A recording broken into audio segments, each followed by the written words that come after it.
ಎಲ್ಲರಿಗೂ welcome to Sushmita village girl. ಇವತ್ತು ಬಂದು ನಾನು ಒಂದು ಅಡುಗೆ ಸ್ಪೆಷಲ್ನ ನಿಮಗೆ ಹೇಳಬೇಕು ಅಂದ್ಕೊಂಡಿದ್ದೀನಿ. ಜೊತೆಯಾಗಿ ಮೊದಲನೇದಾಗಿ ನಮ್ಮ ಮನೆ ದೇವರು ಪಟ್ಲದ ಒಂದು ಫೋಟೋನು ಕೂಡ ನಿಮ್ಮ ಜೊತೆ ಶೇರ್ ಮಾಡಿದ್ದೀನಿ. ಇವತ್ತು ಬಂದು ಸಿಂಪಲ್ಲಾಗಿ ಮನೆಯಲ್ಲೇ ಈಸಿಯಾಗಿ 5 ನಿಮಿಷಕ್ಕೆ ಟೊಮೊಟೊ ಬಾತ್ ಯಾವ ಥರ ಮಾಡೋದು ಅಂತ ನಿಮ್ಗೆ ಇಲ್ಲಿ ತೋರಿಸ್ತಾ ಇದ್ದೀನಿ. ಇಲ್ಲಿ ಬಂದು ನಾನೊಂದು ಮಿಕ್ಸಿ ಜಾರ್ಗೆ ಒಂದು ಕ್ಲಿಪ್ ಮಿಸ್ ಮಾಡಿಬಿಟ್ಟಿದ್ದೀನಿ. ಮಿಕ್ಸಿ ಜಾರ್ಗೆ ಫಸ್ಟು ಟೊಮೆಟೊ ಒಂದು 6 ಟೊಮೆಟೊ ತೊಗೊಂಡಿದ್ದೀನಿ. ಮೀಡಿಯಮ್ ಸೈಜ್ 6 ಟೊಮೆಟೊ, ಸ್ವಲ್ಪ ನಾವು ಸಾಂಬಾರು ಹುಡಿ ಮಾಡಿಸಿರ್ತೀವಲ್ಲ, ಸೊ ಸಾಂಬಾರು ಹುಡಿ ಸ್ವಲ್ಪ, 6 ಟೊಮೆಟೊ, ಒಂದು 3 ಹಸಿಮೆಣ್ಸಿನ್ಕಾಯಿ, 1 ಈರುಳ್ಳಿ, ಸ್ವಲ್ಪ ಪುದೀನ ಸೊಪ್ಪು, ಸ್ವಲ್ಪ ಕಾಯಿ, ಇಷ್ಟನ್ನು ಹಾಕ್ಕೊಂಡು ನೀರನ್ನು ಹಾಕದೇ ತರಿಯಾಗಿ ರುಬ್ಕೋಬೇಕು. ನಿಮ್ಗೆ ಇಲ್ಲಿ ಕಾಣಿಸ್ತಾ ಇರ್ಬೋದು. ಹಾಗೆಯೇ ಒಂದು ಕುಕ್ಕರ್ನ ಇಟ್ಟು ಅದಕ್ಕೆ ಒಂದು 4 ಚಮಚದಷ್ಟು ಎಣ್ಣೆನ ಹಾಕಬೇಕು. ಯಾಕಂದರೆ ಪಲಾವ್ಗೆ ನಾವು ಎಣ್ಣೆ ಎಷ್ಟು ಹಾಕ್ತೀವೋ ಅಷ್ಟು ರುಚಿಕರವಾಗಿ ಬರ್ತಾ ಹೋಗುತ್ತೆ.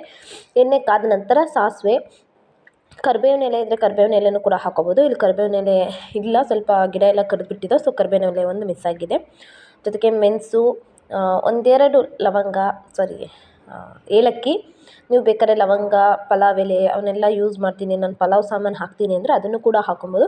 ನಾನಿಲ್ಲಿ ಸಿಂಪಲ್ಲಾಗಿ ಪಟಾಪಟ ಅಂತ ಸ್ವಲ್ಪ ಸಾಸಿವೆ, ಮೆಣಸು, 2 ಏಲಕ್ಕಿ ಕಾಯಿ, ಒಂದು ಸ್ವಲ್ಪ ಪಲಾವ್ ಎಲೆ ಹಾಕ್ಕೊಂಡು ಒಂದು 2 ನಿಮಿಷ ಫ್ರೈ ಮಾಡ್ಕೊಂಡಿದ್ದೀನಿ. ಈಗ ಒಂದು ಸ್ವಲ್ಪ ಈರುಳ್ಳಿ, ಜೊತೆಗೆ ಒಂದು 2 ಹಸಿಮೆಣ್ಸಿನ್ಕಾಯಿನ ಉದ್ದುದ್ದಾಗಿ ಕಟ್ ಮಾಡ್ಕೊಂಡಿದ್ದೆ. ಸೊ 2 ಹಸಿಮೆಣ್ಸಿನ್ಕಾಯಿ ಜೊತೆಗೆ 2 ಈರುಳ್ಳಿನ ಕಟ್ ಮಾಡಿ ಹಾಕ್ಕೊಂಡಿದ್ದೀನಿ.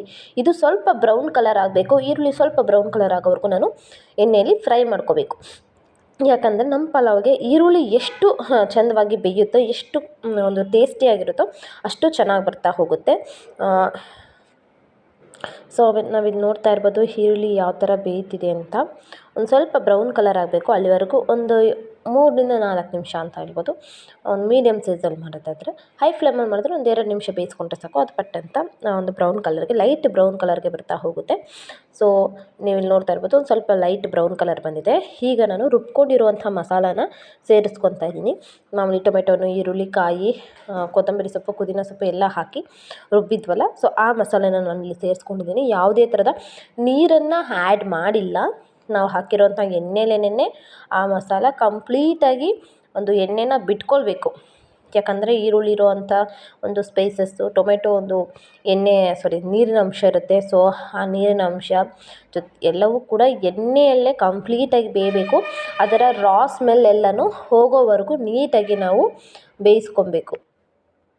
ಸೊ ನೀಟಾಗಿ ಎಣ್ಣೆಲೇನೆ ಒಂದು 5 ನಿಮಿಷ ನಾವು ಫ್ರೈ ಮಾಡ್ಕೊಬೇಕು. ಈಗ ನೀಟಾಗಿ ಅದು ಫ್ರೈ ಆಗಿದೆ. ಸೊ ಒಂದು 2 ನಿಮಿಷ ಬಿಟ್ಟರೆ ಸಾಕು, ಅದು ನೀಟಾಗಿ ಬೇಯುತ್ತೆ. ಅವಾಗವಾಗ ಕೈ ಆಡಿಸ್ತಾ ಇರಿ, ಇಲ್ಲಾಂದರೆ ಸ್ವಲ್ಪ ತಳ ಹಿಡಿಯೋ ಚಾನ್ಸಸ್ ಇರುತ್ತೆ. ಸೊ ಅದಕ್ಕೋಸ್ಕರ ಅವಾಗವಾಗ ಒಂದು 2 ನಿಮಿಷಕ್ಕೆ, 1 ನಿಮಿಷಕ್ಕೆ ಒಂದು ಸ್ವಲ್ಪ ಹೊತ್ತು ಅದನ್ನು ತಿರುಗಿಸ್ತಾನೆ ಇರಿ. ಆವಾಗ ಅದು ನೀಟಾಗಿ ಬೇಯ್ತಾ ಹೋಗುತ್ತೆ, ತಳ ಹಿಡಿಯೋ ಚಾನ್ಸಸ್ ಇರೋದಿಲ್ಲ. ಸೊ ಈಗ ನಾನು ತೊಳೆದು ಇಟ್ಕೊಂಡಿರುವಂತಹ ಅಕ್ಕಿನೂ ಕೂಡ ನಾನು ಸೇರಿಸ್ಕೊತಾ ಇದ್ದೀನಿ. ಇಲ್ಲಿ ಬಂದು ನಾನು ಸಣ್ಣ ಅಕ್ಕಿನ ನಾನು ಬಳಸಿದ್ದೀನಿ. ಸೊ ನೀವು ಬೇಕಾದ್ರೆ ಬಾಸುಮತಿ ಅಕ್ಕಿನೂ ಕೂಡ ಬಳಸ್ಬೋದು. ಅದರಲ್ಲೂ ಕೂಡ ತುಂಬ ಅಂದರೆ ತುಂಬ ಚೆನ್ನಾಗಾಗುತ್ತೆ.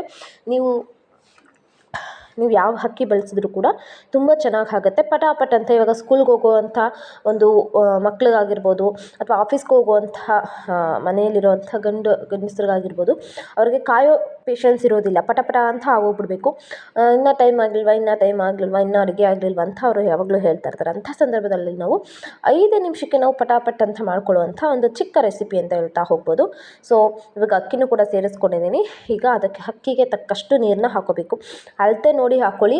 ನೀವು ಒಂದು ಪಾವು ಅಕ್ಕಿ ತೊಗೊಂಡಿದ್ರೆ ಅದಕ್ಕೆ 1.5 ಪಾವು ಅಥವಾ 2 ಪಾವಷ್ಟು ನೀರನ್ನ ಹಾಕಿ ಮಾಡಿಕೊಂಡ್ರೆ ತುಂಬ ಒಳ್ಳೆಯದು, ತುಂಬ ಚೆನ್ನಾಗಿ ಬರುತ್ತೆ. ಸೊ ನಾನಿಲ್ಲಿ 2.5 ಪಾವು ಅಕ್ಕಿ ತೊಗೊಂಡಿದ್ದೀನಿ. ಸೊ ಅದಕ್ಕೆ ತಕ್ಕಂತೆ ನಾನು ಅಳತೆ ನೋಡಿ ನಾನು ನೀರನ್ನು ಹಾಕ್ಕೊಂಡಿದ್ದೀನಿ. ಈಗ ನೀರು ಹಾಕಿ ಒಂದು ಸಲ ಎಲ್ಲನೂ ಮಿಕ್ಸ್ ಮಾಡ್ತಾಯಿದ್ದೀನಿ. ಯಾಕಂದರೆ ಸ್ಪೈಸಸ್ ಎಲ್ಲ ನೀರು ಜೊತೆಗೆ ಮಿಕ್ಸ್ ಆಗಬೇಕು, ಜೊತೆಗೆ ಅಕ್ಕಿ ಜೊತೆಗೆ ಕೂಡ ಅದು ಹೊಂದ್ಕೊತಾ ಹೋಗಬೇಕು. ಸೊ ಅದಕ್ಕೋಸ್ಕರ ಒಂದು ಸಲ ಎಲ್ಲವನ್ನೂ ಕೂಡ ನಾನು ಕೈ ಆಡಿಸ್ಕೊತಾ ಇದ್ದೀನಿ. ನೀವು ಇಲ್ಲಿ ನೋಡ್ತಾ ಇರ್ಬೋದು ಎಷ್ಟು ಕಲರ್ಫುಲ್ಲಾಗಿ ಎಷ್ಟು ಚೆಂದಾಗಿ ಬಂದಿತ್ತು ಅಂತ ಅಂದರೆ ತುಂಬ ಅಂದರೆ ತುಂಬ ಚೆನ್ನಾಗಿ ಬರುತ್ತೆ. 5 ನಿಮಿಷಕ್ಕಾಗುತ್ತೆ. ಸೊ ಕೊನೆಯದಾಗಿ ಕಟ್ ಮಾಡಿ ಇಟ್ಕೊಂಡಿರುವಂತಹ ಕೊತ್ತಂಬರಿ ಸೊಪ್ಪು ಅರ್ಧಕ್ಕೆ ನಾನು ಸ್ವಲ್ಪ ಉದ್ದುದ್ದಾಗೆ ಕಟ್ ಮಾಡಿಬಿಟ್ಟಿದ್ದೀನಿ. ಸೊ ಕಟ್ ಮಾಡಿಟ್ಟಿರುವಂಥ ಕೊತ್ತಂಬರಿ ಸೊಪ್ಪು ಜೊತೆಗೆ ಒಂದು 1/4 ಚಮಚದಷ್ಟು ನಿಂಬೆಹಣ್ಣಿನ ರಸನೂ ಕೂಡ ನಾನು ಸೇರಿಸ್ಕೊಂಡಿದ್ದೀನಿ. ಹುಳಿಯಾಗಿದ್ದರೆ ತುಂಬ ಚೆನ್ನಾಗಿರುತ್ತೆ ಅಂತ. ಸೊ ಕೊನೆಯದಾಗಿ ರುಚಿಗೆ ತಕ್ಕಷ್ಟು ಉಪ್ಪು, ನಿಮಗೆ ಎಷ್ಟು ಉಪ್ಪು ಬೇಕು ನಿಮ್ಮ ರುಚಿಗೆ ತಕ್ಕಷ್ಟು ಉಪ್ಪನ್ನು ಕೂಡ ನೀವು ಹಾಕ್ಕೊಂಡು ಒಂದು ಸಲ ಮಿಕ್ಸ್ ಮಾಡಿ. ಯಾಕಂದರೆ ಉಪ್ಪು ಮೇಲೆ ಕುತ್ಕೊಂಡ್ಬಿಟ್ಟಿರುತ್ತೆ. ಸೊ ಅದಕ್ಕೋಸ್ಕರ ನಾವು ಈ ಥರ ಮಿಕ್ಸ್ ಮಾಡೋದ್ರಿಂದ ಉಪ್ಪು ಎಲ್ಲ ಭಾಗಗಳಿಗೂ ಸಮನಾಗಿ ಹರಡಿ ಒಂದು ಟೊಮೆಟೊ ಬಾತ್ ಅಥವಾ ಟೊಮೆಟೊ ರೈಸ್ ಅಂತ ನಾವೇನು ಹೇಳ್ತಾ ಇದ್ದೀವಿ, ಇದು ತುಂಬ ಚೆನ್ನಾಗಿ ತುಂಬ ಸೊಗಸಾಗಿ ಆಗ್ತಾ ಹೋಗುತ್ತೆ.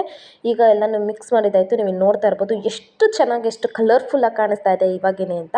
ಇವಾಗ ಲಿಡ್ನ ಕ್ಲೋಸ್ ಮಾಡಿ 2 ವಿಶಿಲ್ ಬರೋವರೆಗೂ ಬಿಡಬೇಕು.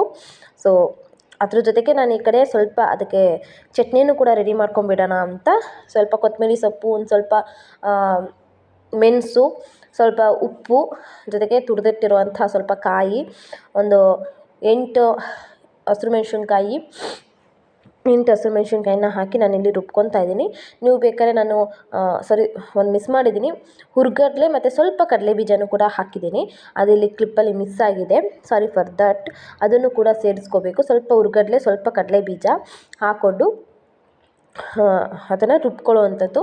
ಈಗ ನಮ್ಮ ಟೊಮೆಟೊ ಪಲಾವ್ ಕೂಡ ಕೂಗ್ತಾ ಇದೆ. ನಾನು ಸ್ವಲ್ಪ ವಿಸಿಲ್ ಎತ್ತಿದೆ, ಅದು 2 ವಿಶಿಲ್ ಕೂಗಬೇಕು. 1 ವಿಶಿಲ್ ಕೂಗಿತ್ತು, 2ನೇ ವಿಶಿಲ್ ಸ್ವಲ್ಪ ಇದು ಮಾಡ್ತಾಯಿತ್ತು ಅಂತ ನಾನೇ ಸ್ವಲ್ಪ ಎತ್ತಿದೆ. So 2 whistle ಕೂಗಿದೆ. ಪಲಾವ್ನ ಹಾರೋದಕ್ಕೆ ಪಕ್ಕಕ್ಕೆ ಎತ್ತಿಟ್ಟಿದ್ದೀನಿ.